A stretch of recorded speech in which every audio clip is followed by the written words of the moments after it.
Bible संदेश के सभी श्रोताओं को पास्टर मनी थॉमस का प्रेमी सलाम। डेली बाइबल संदेश में आपका हार्दिक स्वागत है। आज 11 जून है और परमेश्वर को धन्यवाद कि उसने हमें फिर से एक नया दिन दिया है, एक नया सवेरा दिया है, ताकि हम अपने जीवन के चाल चलन, सोच विचार और आचरण के द्वारा उस परमेश्वर को महिमा दें जिसने हमें ये जिंदगी दी है। और आज हम जो कुछ भी हैं, सब कुछ उसकी दया और उसके अनुग्रह की वजह से है। मैं आशा करता हूं कि आप और आपका परिवार प्रभु में आनंदित हैं, स्वस्थ हैं और खुश हैं। आज के मनन के लिए हम याकूब की पत्री, याकूब की किताब 3 अध्याय और उसकी 13 आयत में से पढ़ेंगे। पिछले कई दिनों से हम याकूब की किताब को पढ़ रहे हैं। एक एक अध्याय, एक एक आयत में से हम सीख रहे हैं और मैं आशा करता हूं कि परमेश्वर अपनी पवित्र आत्मा के द्वारा आपके दिलों से बात कर रहा है। बहुत सारे विश्वासी, बहुत सारे मसीह भाई बहन मुझे कमेंट्स में बताते हैं कि किस तरह वो बाइबल संदेश का इंतज़ार करते हैं और बाइबल संदेश के द्वारा किस तरह वो आशीषित हो रहे हैं। मुझे भी सुनकर बहुत अच्छा लगता है कि परमेश्वर इस बाइबल संदेश को अपनी महिमा के लिए इस्तेमाल कर रहा है। यदि आप भी आशीषित होते हैं तो हमें ज़रूर हमारे इस नंबर पर कमेंट्स करिएगा और हमारे लिए प्रार्थना करिएगा। याकूब की पत्री 3 अध्याय और उसकी 13 आयत में से हम पढ़ेंगे। यदि आपके पास अपनी बाइबल हो तो हमारे साथ अपनी बाइबल को जरूर खोलिएगा। यहाँ पर याकूब विश्वासियों को लिखते हैं कि तुम में ज्ञानवान और समझदार कौन है, जो ऐसा हो वो अपने अच्छे कामों को अच्छे चाल चलन से उस नम्रता सहित प्रकट करें जो जो ज्ञान से उत्पन्न होती है। यहाँ पर याकूब कहता है कि यदि हम अपने आप को बुद्धिमान और समझदार समझते हैं तो हमें उसका प्रमाण देना चाहिए।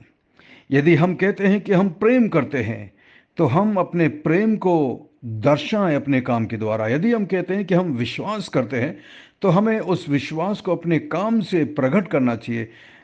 हम उसे कैसे प्रकट करेंगे? हम उसे अपने भले या उत्तम जीवन और उत्तम कार्यों के द्वारा प्रकट कर सकते हैं। यदि आप कहते हैं कि मैं क्रिश्चियन हूँ तो अपने व्यवहार से बताइए। तो उसी तरीके से अगर कोई कहता है कि मैं ज्ञानवान हूँ, बुद्धिमान हूँ, समझदार हूँ, तो अपने जीवन के भले कामों से, अपने व्यवहार से दिखाइए।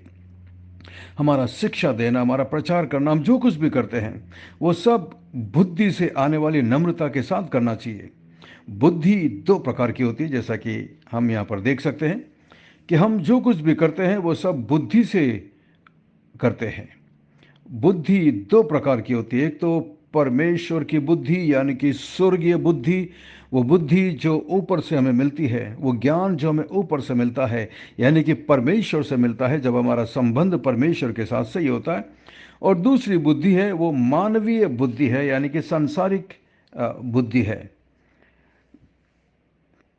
यानी कि परमेश्वर की बुद्धि हमेशा हमें नम्रता की ओर ले जाता है। मानवीय बुद्धि हमेशा हमें अभिमान की तरफ, घमंड की तरफ लेकर जाता है। इसका मतलब यह है कि कड़वी ईर्ष्या और स्वार्थी अभिप्राय मिलकर एक व्यक्ति को अभिमानी बना देते हैं, घमंडी बना देते हैं, जैसा कि पद 14 में हम पढ़ते हैं।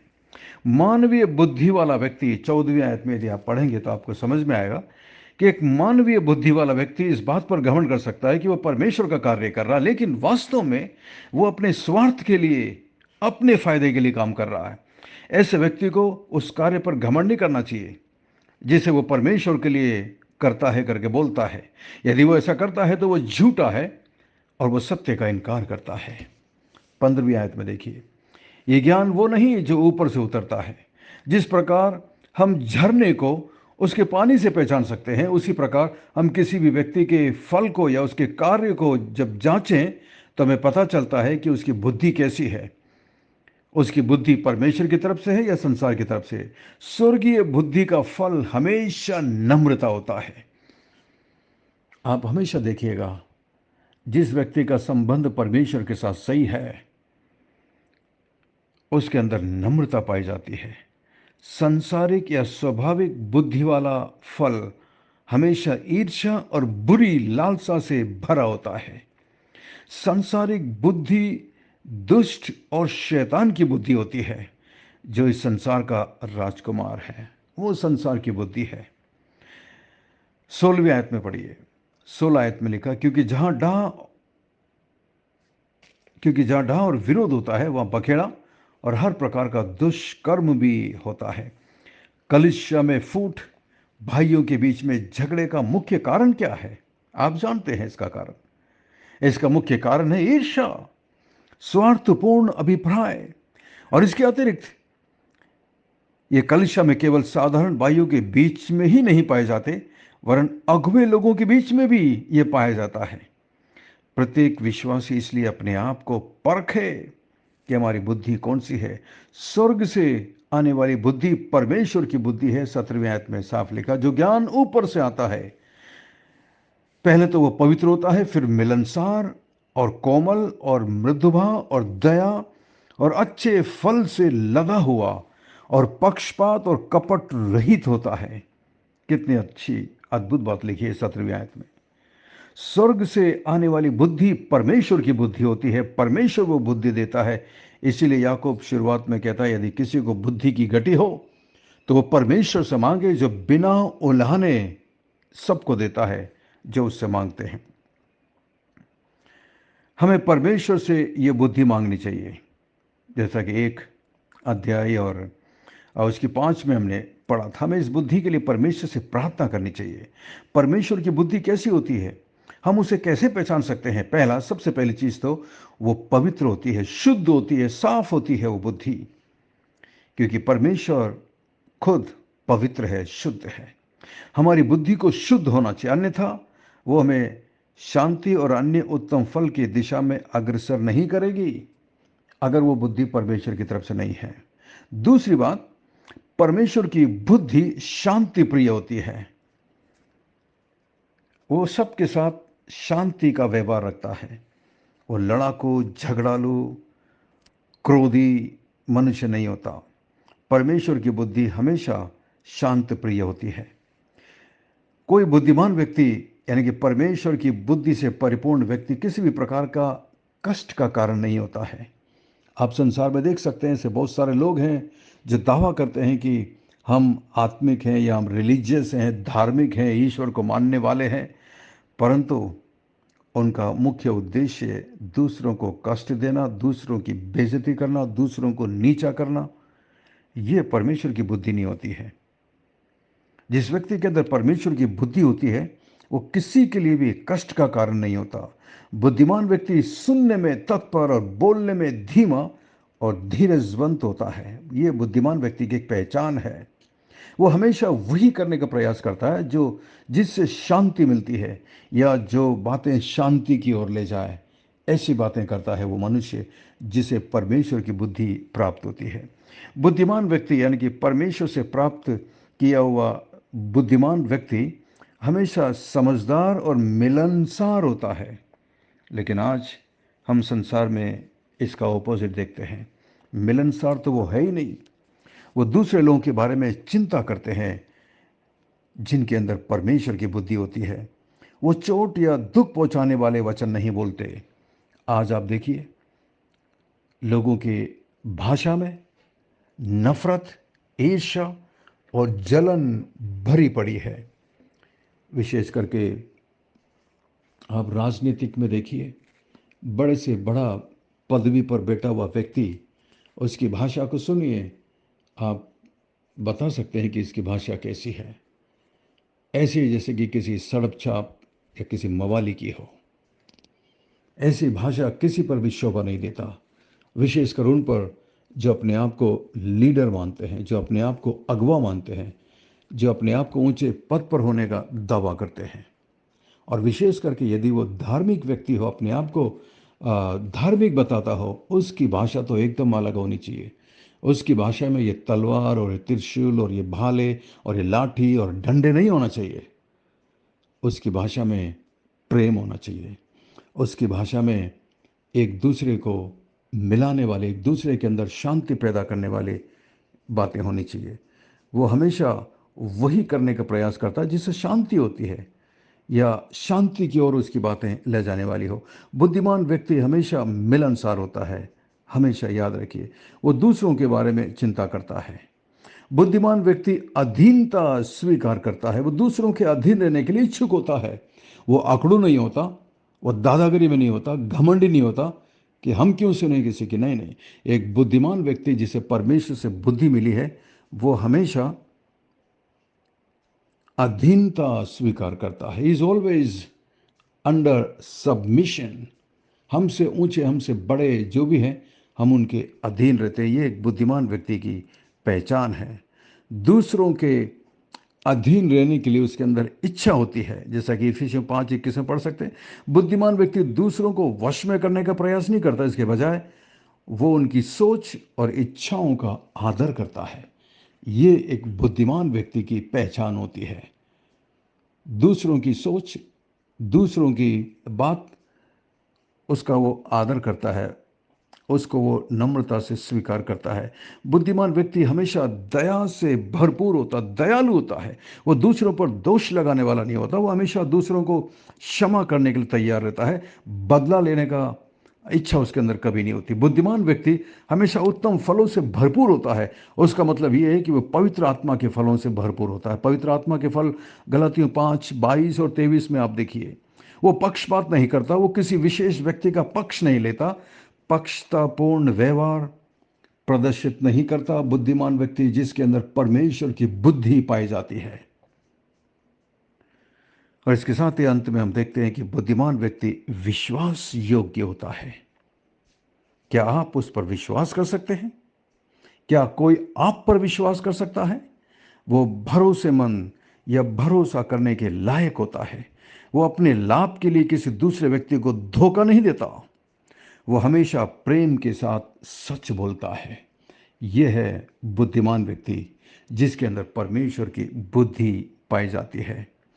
और उसके बाद अंत में आप देखिए, अंत में 18 में, मिलाप कराने वाले धार्मिकता का फल मेल मिलाप के साथ वो बोते हैं।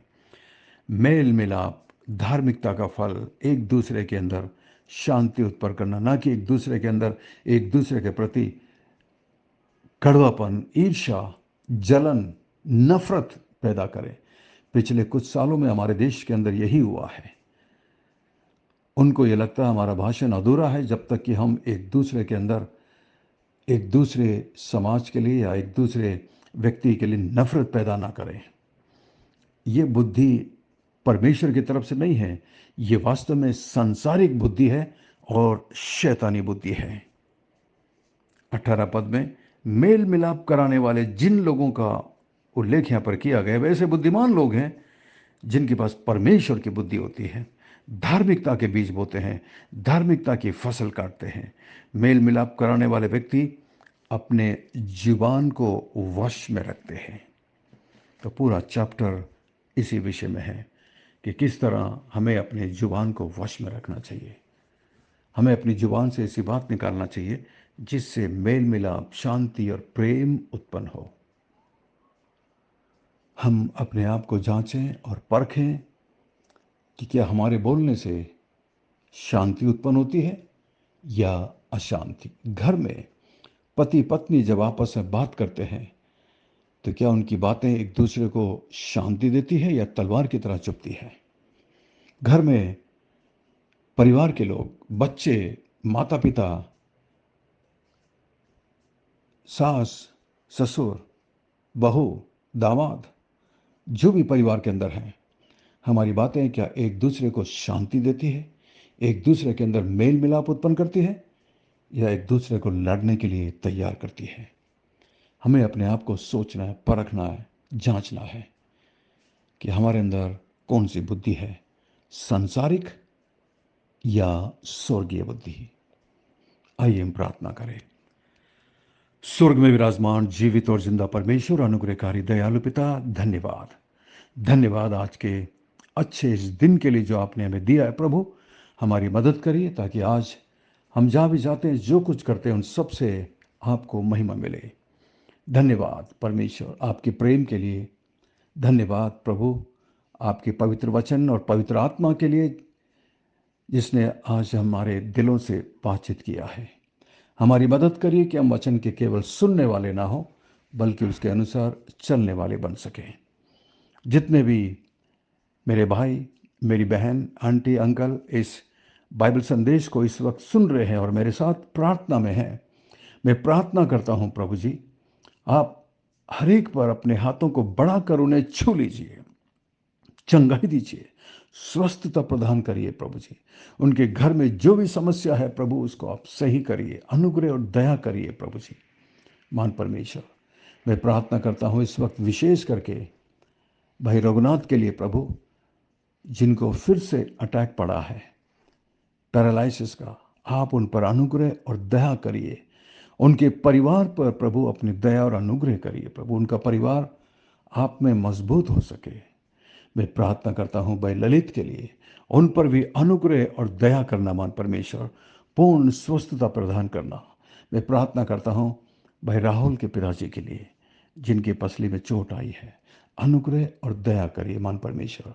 आप चंगा करने वाले परमेश्वर हैं, आपके लिए कुछ भी मुश्किल नहीं है मान प्रभु। प्रार्थना करता हूँ अनुग्रह और दया करिए। भाई बंटी के लिए प्रार्थना करते हैं प्रभु जी, आप उन पर अनुग्रह और दया करिए महान परमेश्वर। मैं अपने चर्च के प्रत्येक बुजुर्गों के लिए प्रार्थना करता हूं प्रभु, इस गर्मी के मौसम में आप अपनी कृपा, अपनी दया उन पर बनाए रखना। धन्यवाद प्रभु। मैं प्रार्थना करता हूं सिस्टर सिंथिया के लिए, उनके परिवार के लिए प्रभु, उनके परिवार के सभी सदस्यों के लिए, प्रत्येक पर अनुग्रह और दया करिए। प्रार्थना करते हैं सिस्टर जॉयस के लिए प्रभु, जब वो यात्रा करती है अपने परिवार के साथ, आप उनकी रक्षा और मदद करना।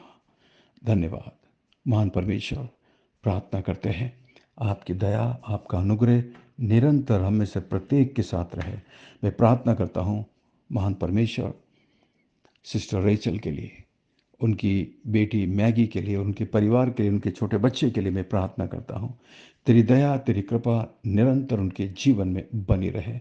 सिस्टर रियोना के लिए प्रार्थना करते हैं, ब्रदर ट्रेवर के लिए प्रार्थना करते हैं, रेनल और अमित के लिए प्रार्थना करते हैं प्रभु जी, उन्हें अपने फंकों तले सुरक्षित और संभाल कर रखना। प्रभु मैं प्रार्थना करता हूँ सिस्टर मैगी और ब्रदर गैरी के लिए प्रभु जी, आप उनको भी अपने फंकों तले, उनके बच्चों को सुरक्षित और संभाल कर रखना। उनकी हर एक आवश्यकताओं को अपने स्वर्गीय भंडार से पूरा करिए। धन्यवाद धन्यवाद धन्यवाद प्रभु, हमारी विनती प्रार्थना को सुनकर जवाब देने के लिए धन्यवाद। सब कुछ यीशु मसीह के मीठे महापवित्र नाम से मांगते हैं, आमीन आमीन।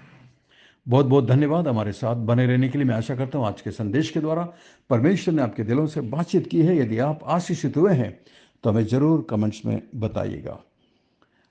और यदि ये संदेश आप पहली बार सुन रहे हैं तो आप हमारे बाइबल संदेश ग्रुप में शामिल हो सकते हैं। हमारा नंबर है 9927464924। Pastor Mani Thomas, Emmanuel believers church, Agra. हमारे लिए निरंतर प्रार्थना करते रहिएगा। अंत में सवाल है, आज के वचन में, आज के पद में कौन सी दो प्रकार की बुद्धि के बारे में बताया गया है? परमेश्वर आपको आशीष दे। God bless you. Have a great day and take care. अपना ख्याल रखिएगा। धन्यवाद।